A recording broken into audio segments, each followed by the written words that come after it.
I got a little bit of the meeting. Didn't get as much as I wanted to, but I didn't want to bore you guys with the whole talk.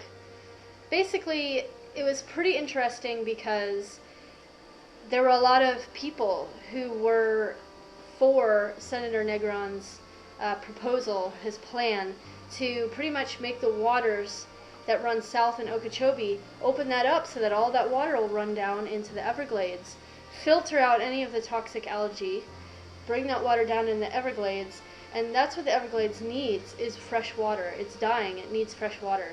So it was really interesting, you know, we heard both sides.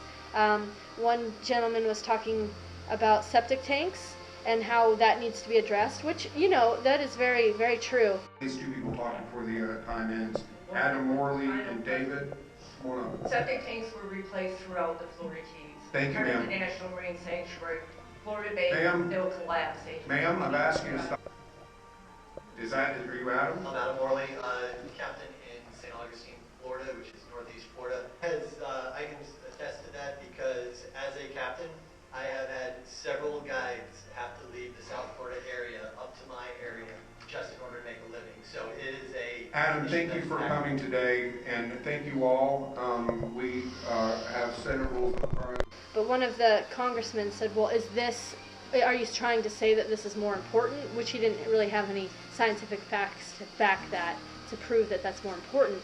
But he did, you know, have some pretty important evidence that, you know, septic tanks are a problem, but not as big, obviously, as the sugar runoff, fertilizer, runoff from the sugar industry into the Okeechobee River, lake.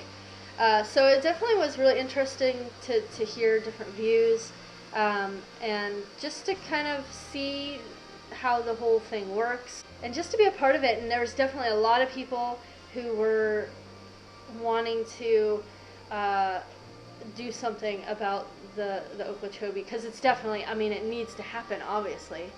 So yeah, that was definitely, I learned a lot too, you know. I mean, there's a lot that you don't really understand until somebody actually physically talks about it with, you know, some picture diagrams to point out different facts and things, and that really helps you to understand it too. So that was pretty cool. That was definitely an experience. Hello? Anyway. I just happened to be